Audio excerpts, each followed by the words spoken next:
శ్రీమద్భాగవత గ్రంథానికి నమస్కారం.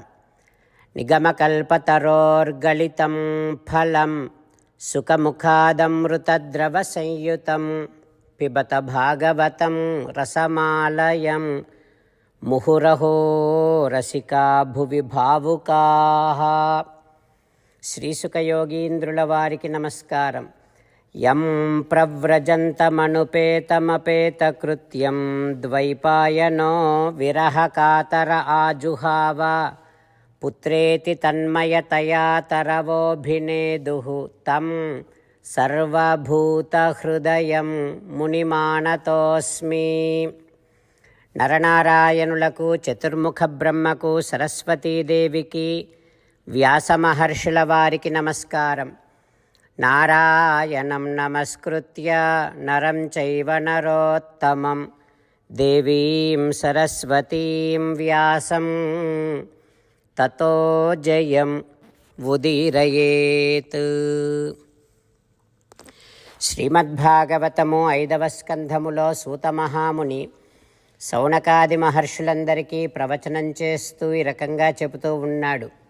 ఓ మహర్షులారా, శ్రీసుఖ యోగీంద్రుల వారు పరీక్షిన్నరేంద్రుడికి శ్రీమద్భాగవతాన్ని ఉపదేశం చేస్తూ ఇలా చెబుతూ ఉన్నాడు.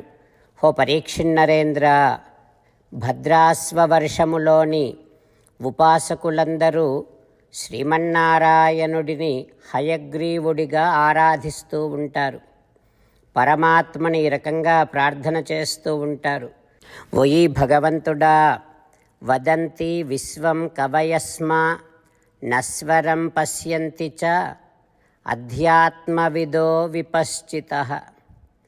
వేదాంతులు కూడా అంతటి జ్ఞానము ఉండి కూడా ఈ విశ్వాన్ని గురించి ఇది నశించేదే కదా అని మాత్రమే తెలుసుకుంటారే కానీ నీ యొక్క దివ్యమైనటువంటి సృష్టి కార్యము ఇది అని ఈ విశ్వాన్ని గురించి పరిపూర్ణముగా తెలుసుకోలేకపోతున్నారు. దానికి కారణం నీ మాయ. ఎంతటి వేదాంతులైనా సరే సంతాన మరణముతో శోకాన్ని అనుభవిస్తూ ఉన్నారు. అది కూడా నీ లీలనే కదా తండ్రి. ఎంతటి ఆశ్చర్యము తండ్రి. ఓయి భగవంతుడా, నీ మాయ మహాద్భుతమైనటువంటిది. అయితే ఈ మాయాబంధనాన్ని నాకు తొలగించమని కృత్యం అజం నతోస్మితం.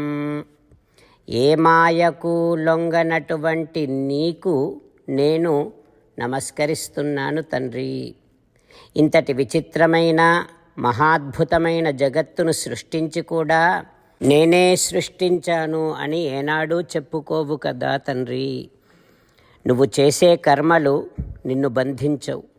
నీకు పక్షపాతము లేదు. అయితే యుగాంతములో రాక్షసులు వేదములను దొంగిలిస్తే నువ్వే పాతాళము నుండి హయగ్రీవ స్వరూపములో వేదములను సంపాదించి చతుర్ముఖ బ్రహ్మకు ఇచ్చావు కదా తండ్రి. తస్మై నమస్తే అవితధ ఈహితాయ. అట్లాంటి అమోఘ చేష్టితములు కలిగినటువంటి ఓ హయగ్రీవస్వామి, నీకు నమస్కారము తండ్రి అంటూ భద్రాస్వవర్షములోని ఉపాసకులందరూ పరమాత్మను ప్రార్థన చేస్తూ ఉంటారని శ్రీసుఖయోగీంద్రుల వారు ఉపదేశం చేస్తూ ఉన్నారు. ఆ తర్వాత ఏం జరుగుతుందో రేపు తెలుసుకుందాం. ఓం శ్రీకృష్ణ పరబ్రహ్మణే నమః. ఓం అస్మద్గురుభ్యో నమః. అంతేకాకుండా మనం ప్రతిరోజు శ్రీమన్నారాయణుడికి ఒక 8 పనులు చేస్తాం అని మాట ఇద్దాం. ఎందుకంటే శ్రీకృష్ణ భగవానుడు 18వ అధ్యాయములో 65 నుండి 70వ శ్లోకాల ద్వారా శ్రీమద్భగవద్గీత అంతటికీ సారభూతముగా మనకు 8 పనులు చేయమని చెప్పాడు. అలా చేస్తే చాలు, నేను మిమ్మల్ని అన్ని విధాలుగా రక్షిస్తా అని ప్రమాణపూర్వకముగా ప్రతిజ్ఞ కూడా చేశాడు.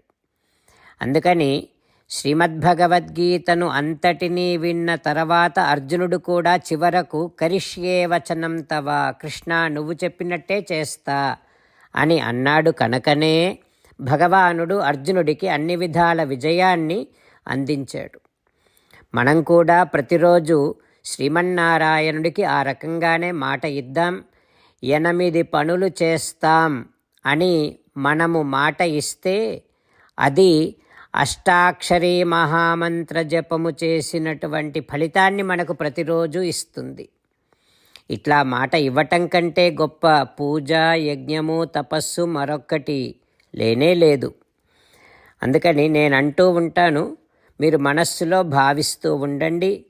ఈ రకంగా మనము మాట ఇస్తూ ఉంటే శ్రీకృష్ణ భగవానుడి ముఖారవిందములో కలిగేటటువంటి ఆనందాన్ని మనం ప్రతిరోజు దర్శిద్దాం, ఆస్వాదిద్దాం.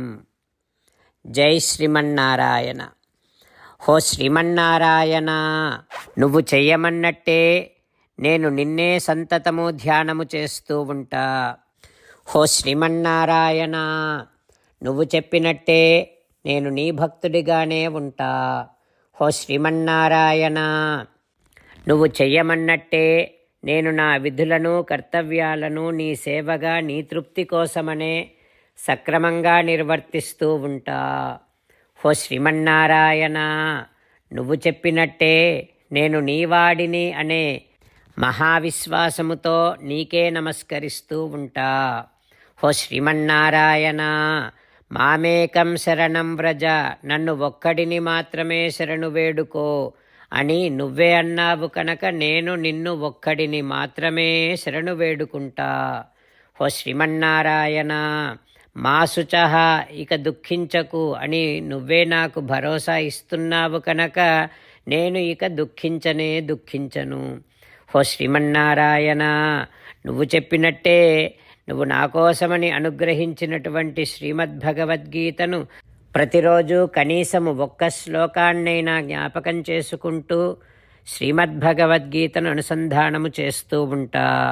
హో శ్రీమన్నారాయణ, నువ్వు చెప్పినట్టే నువ్వందరి కోసమని చెప్పినటువంటి శ్రీమద్భగవద్గీతను తెలియని భక్తులందరికీ తెలియచేసే నా వంతు ప్రయత్నాన్ని నేను నిరంతరము కొనసాగిస్తూనే ఉంటా. హో శ్రీమన్నారాయణ, నేను నువ్వు చెప్పినట్టే చేస్తా, నీకు నచ్చినట్టే ప్రవర్తిస్తా, నీకోసమే పని చేస్తూ ఉంటా. కరిష్యే వచనం తవ. జై శ్రీమన్నారాయణ. భక్తులకు ప్రత్యేకమైనటువంటి విజ్ఞాపన. మీకు అన్ని విషయాలలో వెంటనే మంచి ఫలితాలు రావాలి అనంటే ప్రతిరోజు 1 నిమిషం వెచ్చించి నారాయణాస్త్రాన్ని చదవండి. ఇక మీకు తిరిగే ఉండదు.